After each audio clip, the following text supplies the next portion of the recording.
चलिए आज बात करते हैं राजस्थान की कुछ बहुत ही खास जगहों के बारे में, जिन्हें हम रामसर साइट्स के नाम से जानते हैं।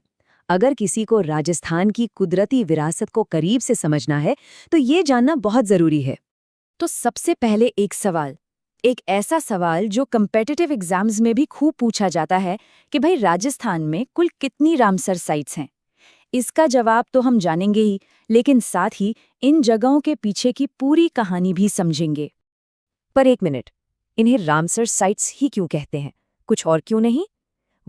इसका जवाब छिपा है रामसर कन्वेंशन में। तो सबसे पहले फटाफट इसी को समझ लेते हैं।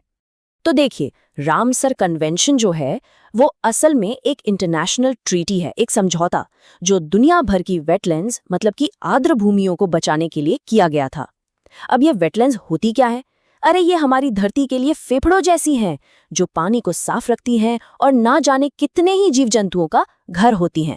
इसकी कहानी शुरू होती है 1971 में। ईरान का एक शहर है रामसर, वहीं पर इस समझौते पर साइन हुए थे और बस इसीलिए इसका नाम पड़ गया रामसर कन्वेंशन। भारत ने भी इस मुहिम में हिस्सा लिया ताकि हमारी अपनी झीलों, तालाबों और वेटलैंड्स को बचाया जा सके। ठीक है, तो अब कन्वेंशन तो समझ आ गया। अब चलते हैं सीधे राजस्थान और देखते हैं वो कौन सी जगहें थीं जिन्हें सबसे पहले ये सम्मान मिला। कह सकते हैं कि इन्होंने ही राज्य में कंजर्वेशन की नींव रखी। इस लिस्ट में सबसे पहला और शायद सबसे मशहूर नाम है केवलादेव नेशनल पार्क। ये पार्क है भरतपुर में और इसे 1981 में, मतलब काफी पहले ही, रामसर साइट का दर्जा मिल गया था। लेकिन जानते हैं इसे दुनिया भर में इतना खास क्या बनाता है? ये जगह पक्षियों का स्वर्ग है, खासकर साइबेरिया जैसे दूर दराज के इलाकों से आने वाले प्रवासी पक्षियों के लिए। और तो और, ये एक यूनेस्को वर्ल्ड हेरिटेज साइट भी है। मतलब इसका महत्व कितना ज्यादा है ये इसी बात से पता चलता है। इसके बाद लिस्ट में दूसरी बड़ी साइट आती है सांभर झील, और इसकी खासियत एकदम अलग है। ये विशाल झील जयपुर और नागौर जिलों तक फैली हुई है और इसे 1990 में रामसर साइट बनाया गया। अब इसकी सबसे बड़ी बात क्या है? ये भारत की सबसे बड़ी इनलैंड खारे पानी की झील है। सोचिए, ये सिर्फ फ्लेमिंगो जैसे सुंदर पक्षियों का ठिकाना ही नहीं है, बल्कि यहाँ से बहुत बड़े स्केल पर नमक भी निकाला जाता है। मतलब ये एनवायरनमेंट और इकोनॉमी दोनों के लिए एक लाइफलाइन है। तो ये तो हुई पुरानी बातें। अब आते हैं कुछ ताज़ा खबरों पर। देखते हैं कि हाल ही में इस लिस्ट में कौन से नए और एक्साइटिंग नाम जुड़े हैं। तो तीसरा नाम है खीचन। ये जगह है फलोदी जिले में और ये अपने एक बहुत खास मेहमान के लिए दुनिया भर में जानी जाती है, कुरजान, जिसे डेमोजल क्रीन भी कहते हैं। इसे जून 2025 में रामसर साइट का स्टेटस मिला। पर खीचन की असली कहानी सिर्फ इन पक्षियों की नहीं है, बल्कि यहाँ के लोगों और इन पक्षियों के बीच जो एक गहरा रिश्ता है उसकी है। यहाँ के लोगों ने जिस तरह से इन पक्षियों को बचाने की जिम्मेदारी उठाई है वो वाकई एक मिसाल है। चौथी साइट है उदयपुर का मीनार, और इसका एक बड़ा प्यारा सा नाम भी है। लोग इसे पक्षी गांव बुलाते हैं। इसे भी जून 2025 में ही रामसर साइट बनाया गया। और इसे पक्षी गांव क्यों कहते हैं? क्योंकि यहाँ आपको रेयर और माइग्रेटरी बर्ड्स की इतनी जबरदस्त वैरायटी देखने को मिलती है कि आप हैरान रह जाएंगे।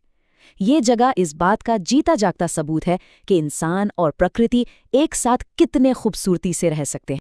और अब इस लिस्ट में जो सबसे नया नाम जुड़ा है वो है अलवर की सिलीसेढ़ झील। दिसंबर 2025 में इसे भी रामसर साइट की लिस्ट में शामिल कर लिया गया। अरावली की शानदार पहाड़ियों के बीच मौजूद ये झील सिर्फ देखने में ही खूबसूरत नहीं है, बल्कि ये पूरे इलाके की बायोडाइवर्सिटी यानी यहाँ के जीव जंतुओं, पेड़ पौधों और पानी की ज़रूरतों के लिए एक लाइफलाइन का काम करती है। तो ये थी वो 5 साइट्स। चलिए, अब तक जो भी हमने जाना उसे एक बार फटाफट रिवाइंड करते हैं। तो जो सवाल हमने शुरू में पूछा था उसका सीधा और साफ जवाब है, राजस्थान में अब कुल 5 रामसर साइट्स हैं। ये नंबर याद रखना है। और हाँ, अगर इन 5 के नाम याद रखने में मुश्किल हो तो चिंता की कोई बात नहीं। इसके लिए एक बहुत ही आसान सी ट्रिक है, स्पेशली जो लोग एग्जाम्स की तैयारी कर रहे हैं उनके बहुत काम आएगी। बस एक छोटा सा फॉर्मूला याद रखना है, के सा खी में सी। के से हो गया केवलादेव, सा से सांभर, खी से खीचन, में से मीनार और सी से सिलीसेढ़। है ना एकदम सिंपल? लेकिन एक सवाल और, आखिर इन जगहों को बचाना इतना जरूरी है क्यों? देखिए, राजस्थान जैसे सूखे प्रदेश में ये वेटलैंड्स पानी के किसी खजाने से कम नहीं है।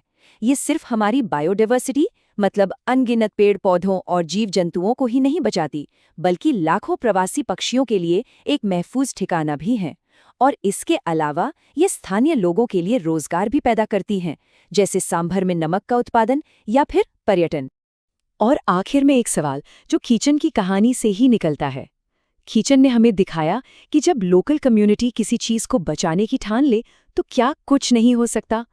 तो सोचने वाली बात यह है कि भविष्य में कॉन्जर्वेशन के कामों में स्थानीय समुदायों को और कैसे जोड़ा जा सकता है, ताकि खीचन जैसी और भी इंस्पिरेशनल कहानियां हमें सुनने